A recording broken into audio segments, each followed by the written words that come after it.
The prophecy of Isaiah. We've now reached presentation 9. I've entitled this Hope from the Ashes of Destruction.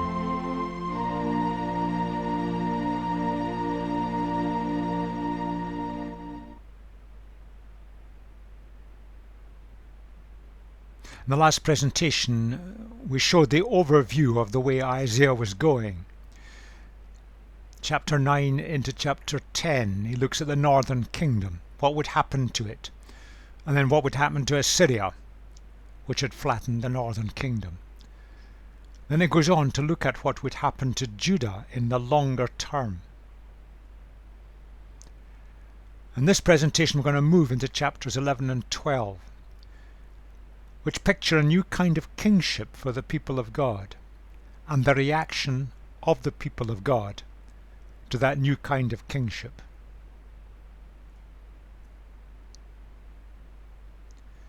Political and spiritual leaders and those they lead. What was happening and what had happened in Israel and was happening in Judah was that the leadership was leading the led astray. But the led were going along with it. And so often we do this. We elevate our leaders, even when our leaders do things which are damaging the whole social fabric of our societies. It came back to this. The leadership were being driven by rebellion. They thought they knew better. And that really is pride and arrogance. They thought they knew better than God. They could ignore God's instructions. They could do it their way. And as a result, the nation of Judah was simply falling apart. Society was breaking up. The elites were getting richer while the majority were suffering. Division was everywhere, with a lack of unity and a lack of sense of purpose. When we rebel against God's ways, our whole social structure starts to fragment. And essentially, it was all being driven by selfishness. People in powerful positions were in it for what they could make for themselves. They wanted reputation, status, rank, money, possessions. And as we think of what was happening in Judah, so much of what is happening in the nations of the West today shows strong parallels.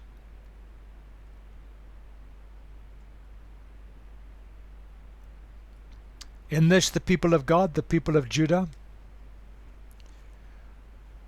well, the historical records show that they were failing to live the lives God intended.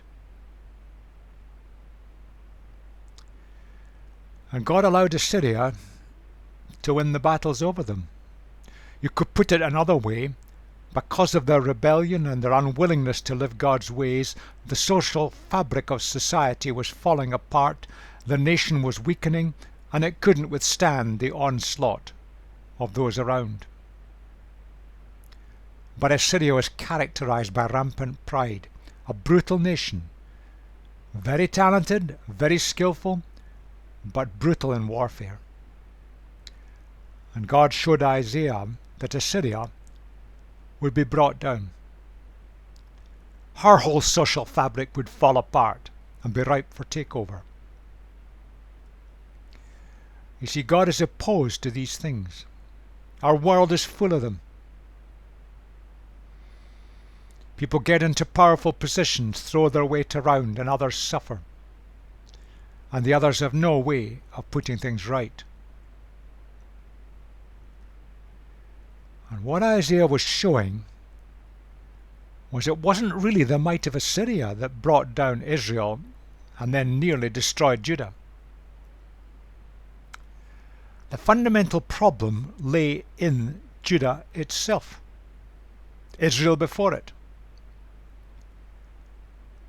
People had thumbed their nose at God, they'd marginalized God, they'd pushed God to the edge, Society started to fall apart. People were divided, pursuing their own selfish agendas. Unity had gone, and society fragmented and was unable to withstand any force coming in from outside. Put it into the modern era, think of the West. We have marginalized God. We've pushed him to the side. We've locked him up in our churches and in our rituals. And within the West, they are the seeds of our destruction. Islam is poised and waiting to take over. But there also are the powerful forces of humanism seeking to change our whole social structure. But in the end, it won't be Islam or humanism that brings down the people of God in the West and brings down the nations of the West. Because we have pushed God to the margins and ignored his ways, our society is already fragmenting.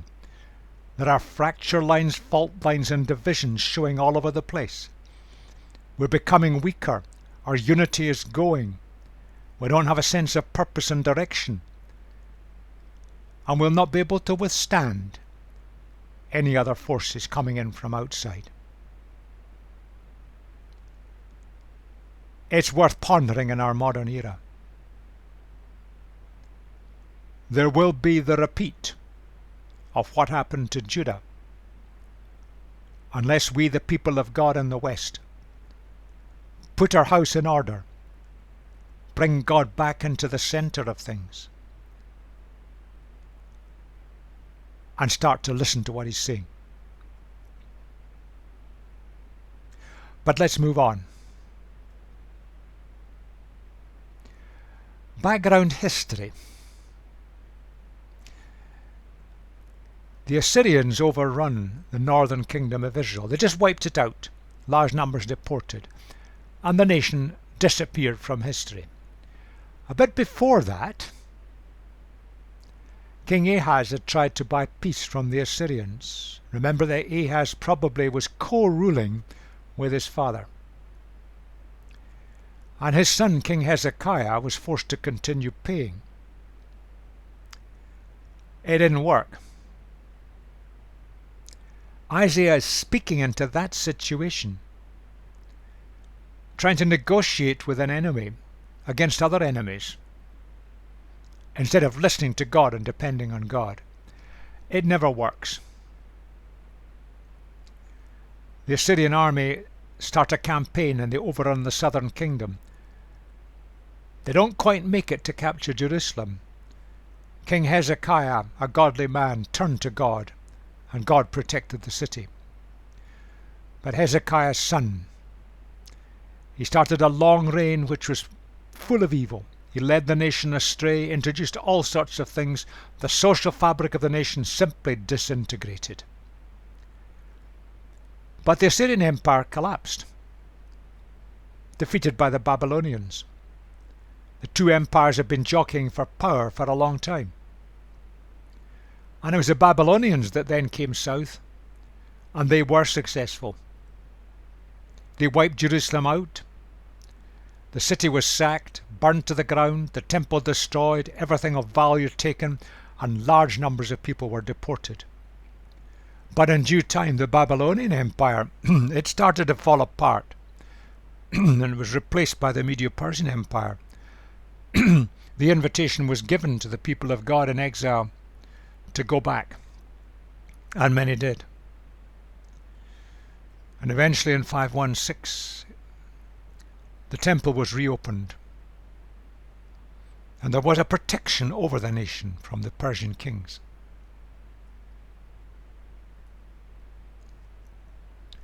In the overall context, what were Isaiah's insights? King Ahaz trusted Assyria, ignoring what Isaiah was saying. That didn't work. Assyria, in due time, decimates the land of Judah. It had already destroyed Israel. And the empire of Assyria was brutal and arrogant. Wanton cruelty. When they conquered a nation, what they did to the people that were captured is unbelievably cruel and evil. And yet Isaiah had shown that even though the people of Judah had thumbed their nose at God and pushed him to the edge, deserved nothing from God, God was still with them. He hadn't left them. Isaiah would collapse, wouldn't be able to capture Jerusalem. The nation of Judah did survive. But despite all that, the people of Judah still wouldn't listen to Isaiah's warnings. And Isaiah showed that exile was inevitable. The whole social fabric of the society was going to fall apart completely, and they'd be taken over by the Babylonians. But even despite that, the people had left God, but God had not left his people. And God would bring the people back, or their descendants, from all the places where they'd been exiled by the Babylonians. And the restoration is pictured a bit like the rescue from Egypt from slavery, described as a second rescue. But Isaiah was seeing something beyond that. He understood the failed kingship, the kingship of Judah, that had led the people astray so often, although there were some good kings. And he saw someone coming, sent by God, a coming king, who would be completely different. And the rulership of God's people would change. And that idea developed throughout Isaiah's time. Now we're going to look at the text, giving a kind of overview of it, and then we'll look at some parts of it in a little bit more detail. A shoot will come from the stump of Jesse. Now remember, Jesse was the father of David, and David was the founder of the kingly line. So King Ahaz and Hezekiah and Manasseh were descendants of David. A shoot, someone will come from this line. From his roots a branch will bear fruit. The Spirit of the Lord will rest on him, the Spirit of wisdom and understanding, the Spirit of counsel and of might, the Spirit of the knowledge and the fear of the Lord, and he will delight in the fear of the Lord. Someone was coming. He will not judge by what he sees with his eyes, or decide by what he hears with his ears, but with righteousness he will judge the needy. With justice he will give decisions for the poor of the earth. He will strike the earth with the rod of his mouth, with the breath of his lips he will slay the wicked. Righteousness will be his belt, and faithfulness the sash around his waist. We're going to watch the word justice. The better idea here in the word is, whoever was coming, this new king, descended from the line of David, he would put things right. With justice he would give decisions for the poor of the earth. This new king would come and put things right, and not like the ruling classes of the days of Isaiah, who were in it for what they could make for themselves, to line their own pockets. He would stand against wrong, stand for right. That's what the new king would be. So Isaiah has pictured a coming king. A coming king that was given divine endowment for ruling. We'll return to that in a moment or two. Who would bring safety and security under his rule. That means that those who don't have would have safety and security and not be exploited by those who do have, which is what was happening at that time. And he would bring absolute justice from his rule. He would come to put things right, and it would be right. The picture of the coming king. But Isaiah goes on. The wolf will live with the lamb, the leopard will lie down with the goat, the calf and the lion and the yearling together, and a little child will lead them. The cow will feed the bear, their young will lie down together, and the lion will eat straw like the ox, the infant will play near the cobra's den, and the young child will put its hand into the viper's nest. They will neither harm nor destroy on all my holy mountain, for the earth will be filled with the knowledge of the Lord, as the waters cover the sea. In that day the root of Jesse, it's the line of David, will stand as a banner for the peoples. The nations will rally to him, and his resting place will be glorious. In that day the Lord will reach out his hand a second time to reclaim the surviving remnant of his people from Assyria, from Lower Egypt, from Upper Egypt, from Cush, from Elam, from Babylonia, from Hamath, and from the islands of the Mediterranean.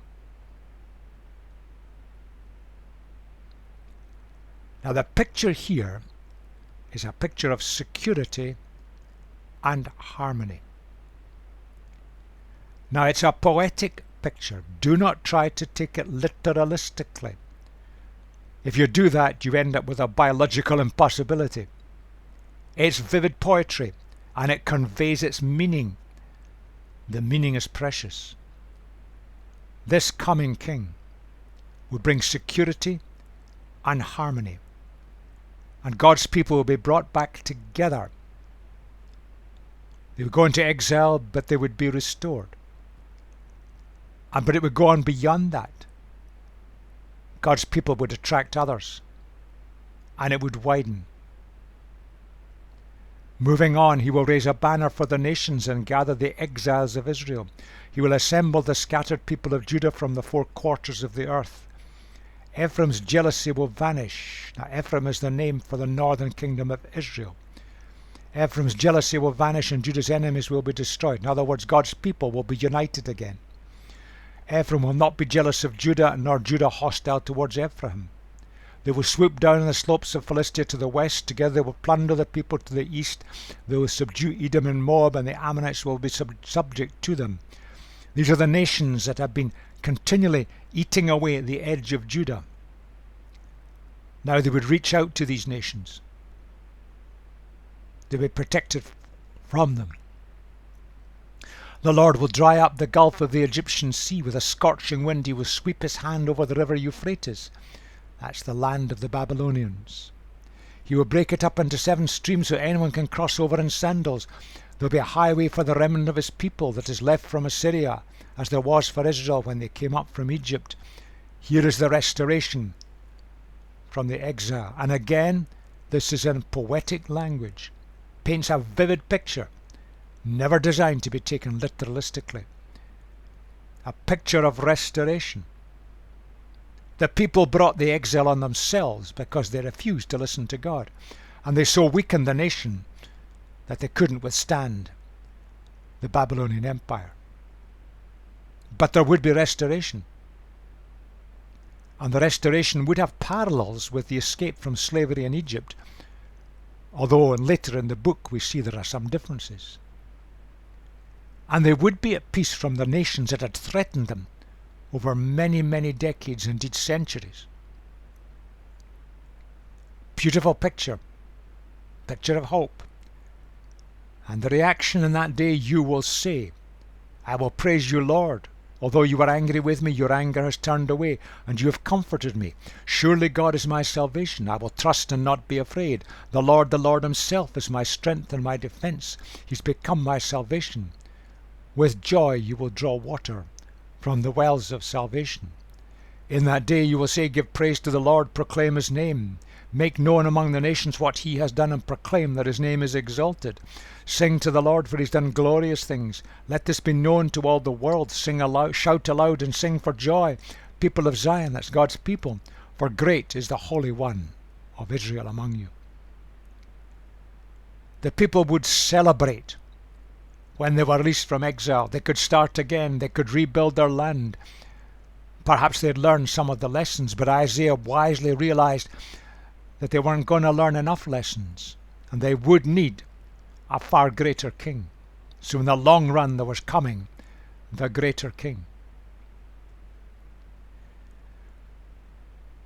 We sometimes get confused about God's anger. Anger need not necessarily be a bad thing. Think of it this way. God is angry when anything or anyone messes up humans. And this is because God is love and his agenda is the best for us.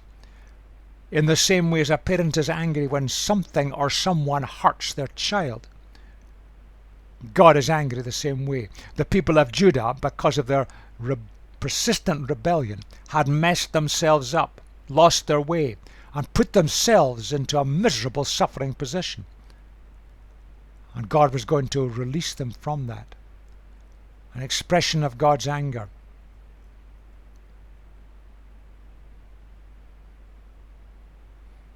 Notice that the reaction of the people now is to put God back into the center. For so long, they had marginalized God, pushed him to the edge of national life. Yes, all the ritual of the temple went on. All the religious performance went on. And it's a bit like what we have done in the West since late 19th century. We've gone on with our religious performance within our church buildings, doing everything correctly as we have seen it. And yet we've not let God direct our lives, lead us forward. We've lost our way. We've gone through good patches, bad patches. There are good signs and bad signs, but overall that's been the trend. But here God is back at the center. Now you can't tell from the English, but the you in this section is singular. Probably it refers to the nation. The nation had brought the exile on themselves by the rebellion. But God would rescue the nation and restore the joy to the people. Now the word salvation here basically means rescue. Rescue from anything that will hurt us or harm us. That's what God does for us, because God is angry when anything messes us up. And the God, the Lord of glory, the Lord himself, would be the strength and the defense of the nation. They wouldn't need to rely on their armaments, their army, their resources, their negotiations, even buying peace by spending money. God would rescue them. But here it changes to the plural. So together, as individual people, together in unity, we share, we make known, we proclaim what God has done for us. No other deported people group was restored after the exile. Deportation was the pattern of life for the Assyrians and Babylonians. And it always meant that the people groups that were deported were absorbed and disappeared. So they couldn't pose a threat in the later times. That was the purpose of it. But the people group of God, the people group of Judah, remained a people group and were restored from the exile. Now there's something to celebrate.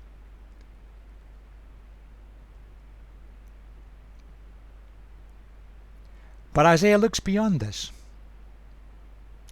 The ruling classes had failed. The empire of Assyria was deeply oppressive. It didn't survive, and Isaiah saw the reign of a divine king. Something better was coming, and it would come in a person descended from the line of David, and that coming king would bring safety and security. Judah was nearly wiped out by the Assyrians. Only Hezekiah's turning to God allowed the nation to be saved. But in due time, it drifted downwards, fragmented further, and went into captivity under the Babylonians. The Babylonians had wiped out the Assyrians, and then the Babylonians who were wiped out by the Medo-Persian Empire. And at that point, the weary exiles, or their descendants, would start to trickle back and return to Jerusalem and the land of Judah. Judah had persisted in rebellion. It had brought the troubles on itself. It had so weakened its social and spiritual fabric. It couldn't survive the onslaught. Judah had left God, had marginalized God, locked him up in the temple rituals. But God had never totally left Judah. And God was still in control, and he was going to see the remains, the fragment, the remnant of the people of Judah, going to see them through. And he's going to restore the people group back to their land. Because from that people group a few centuries later, God found a couple to whom he could entrust the Lord Jesus Christ the coming king. God had a plan and a purpose and was in control, despite the rebellion of the people. Let's look at this coming king a little bit further. Isaiah has already introduced this hope. We call it a messianic hope. Messiah just means the sent one, the anointed one of God. And in chapter 7 it's pictured as the coming of a child. God was coming into the world with the vulnerability of an infant. Chapter 9 is pictured as God's way breaking through, bringing light and hope to the nation from the north, a nation that had suffered and been decimated. And now a picture of the outcomes.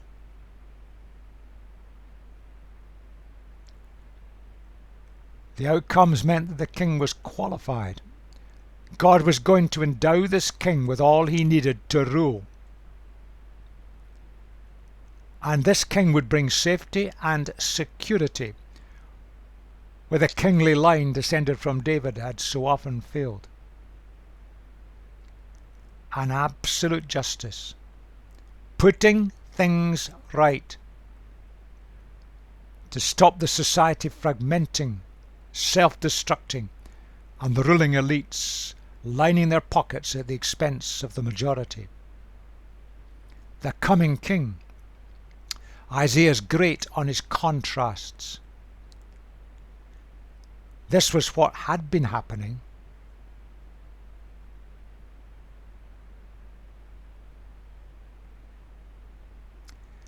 The ruling class in Judah saw themselves as privileged. Indeed, they saw the nation as privileged, and they were privileged to lead it.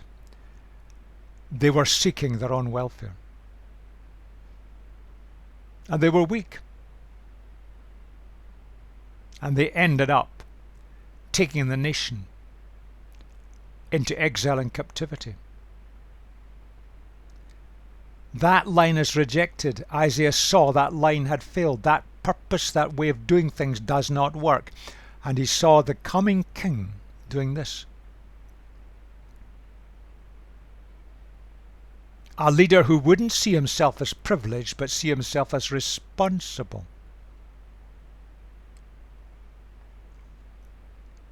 Who wouldn't be seeking to line his own pockets at the expense of the led, but would do everything for the welfare of the led, bringing total justice to the people. And a king who is a servant because he's strong, he doesn't need to crush others, doesn't need to throw his weight around. It's worth pondering that picture and seeing how it's so wonderfully fulfilled in Jesus. But look at the contrasts. And think of the life of Jesus. Think of the religious rulers and the political rulers in the days of Jesus. And the contrast with Jesus, who is strong enough not to need to crush others. That is true leadership. This king would be equipped by God's Spirit. Now the Old Testament from time to time brings in the idea and records the experience of God's Spirit coming upon a person, and the person is able to do things that are beyond their human capacities. But it comes and goes. In the New Testament this develops, where the Holy Spirit brings gifts, wonderful gifts on a more permanent basis, that equip us and resource us to do what is completely beyond our human capacities. Miraculous gifts. Now let's think about this coming king. The Spirit would rest on him, and it would be permanent. Do you remember the story of John the Baptist, who noted that he would be able to observe and find who was the coming one? Because the Spirit would come and rest and remain with him.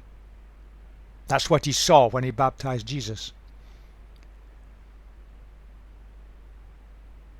You need genuine understanding Not just what you see or what you hear, but understanding to be able to act with wisdom.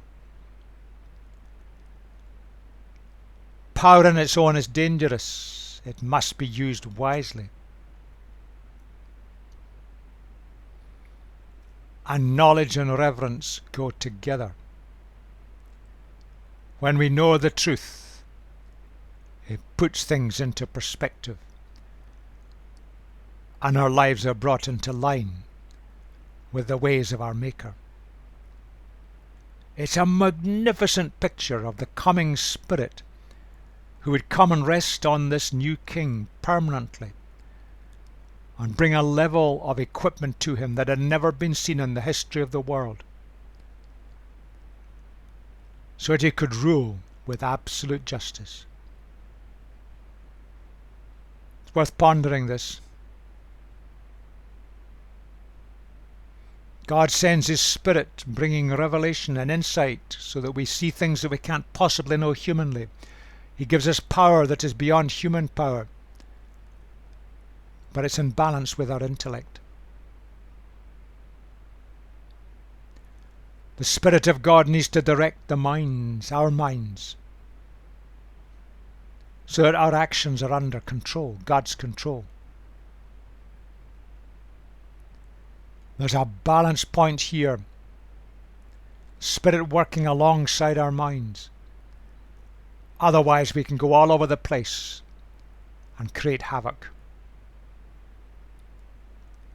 A deep truth. And in our Christian communities throughout the world, we need to ponder that again.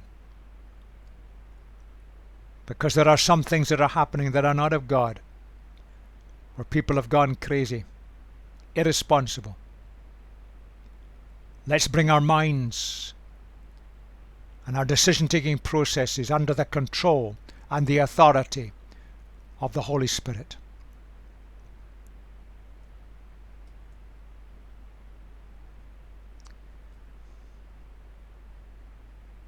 Spirit would come upon this new ruler permanently, and there would be major effects in his life. Possessing the wisdom so they could direct the people of God the best ways. Absolute justice. He comes to put things right. That's what Jesus does.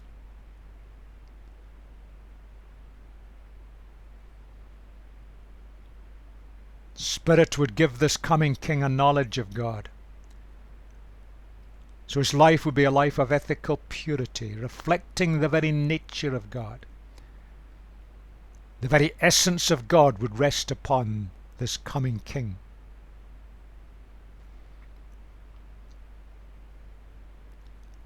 And the Spirit would give him the ability to steer a course through life in power, to see things through to victory. Isaiah was beginning to grasp something of this coming King, a king that was desperately needed to make up for the failed leadership of the nation. And throughout his prophecies, the picture builds up step by step, as we shall see.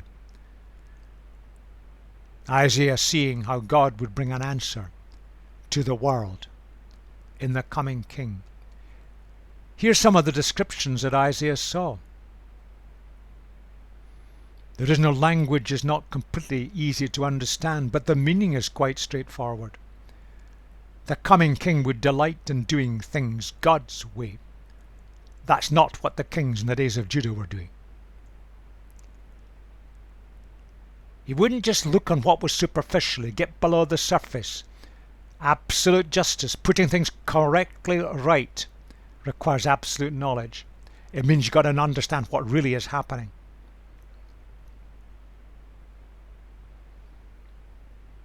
And what was happening in the land at that time of Isaiah was that those who had no power, they were losing out, and losing out badly.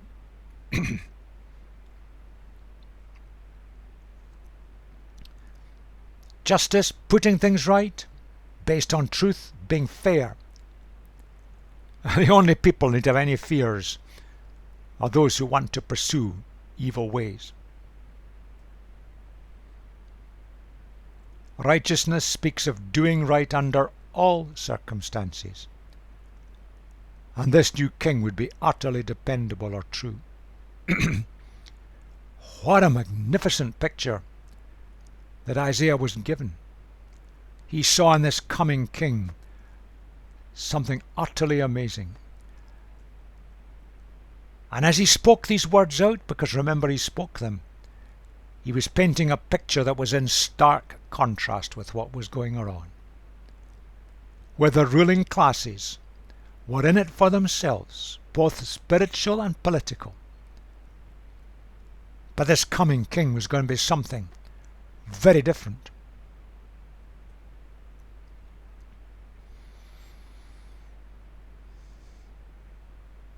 That's a poetic picture. Don't take it literalistically. It's vivid poetic language. The message is that in the reign of the coming king, insecurity, danger and fear will be removed. Oh, how much we want security, each one of us, and our nations and our groups and our societies and our communities, our families. Security. The coming king would give security. He holds the answer because he is the answer.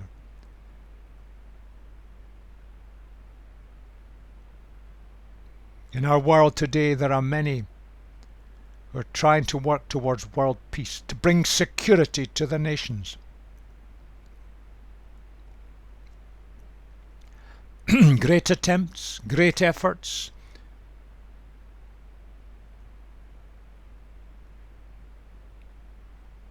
Because in the end of the day, that's what we all want.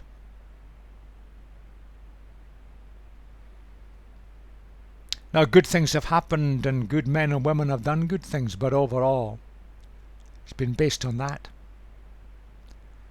We won't do it to you if you don't do it to us. That's the basis of nuclear weapons. It's the basis of all warfare. And fundamentally, it doesn't get to the root problem.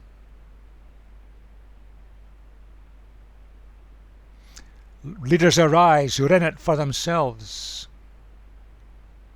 and war and unrest arise yet again. That's the answer. Get God back to the center of the frame of national life, social life, personal life. That brings true security and peace. That's success. But so often throughout our nations today,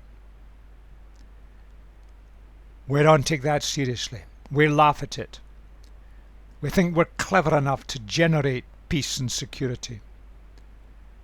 And maybe for a time we're successful, but it doesn't last. Because we're not dealing with the root problem.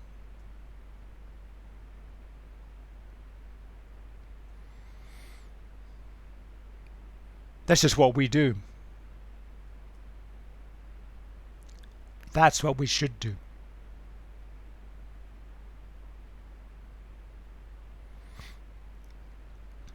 That's the way the political systems of the days of Judah were going, and that's what's happening today. You can see it in various national groups in the world at this very moment. That's God's way. That's the way of real security and peace.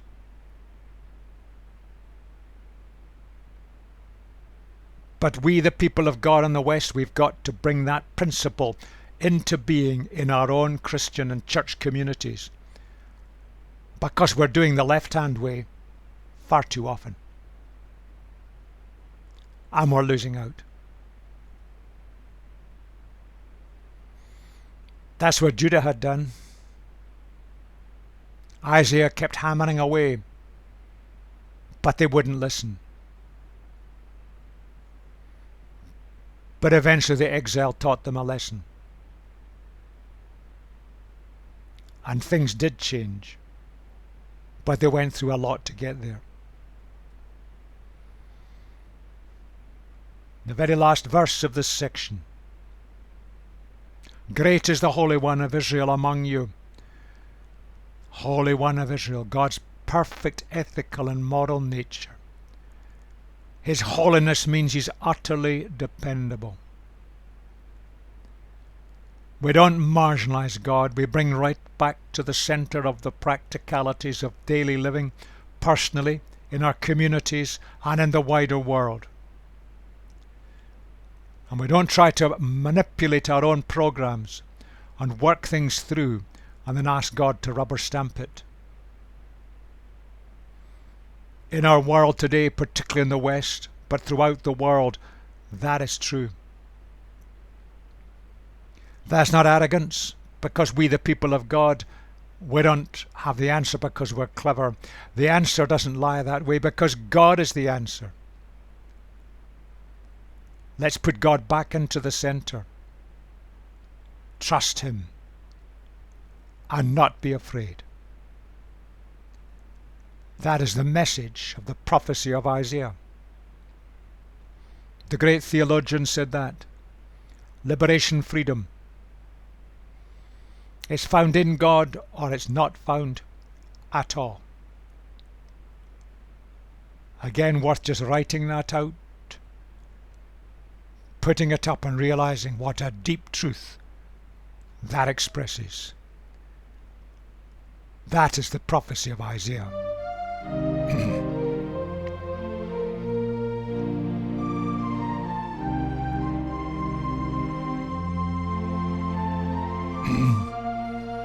In the next presentation,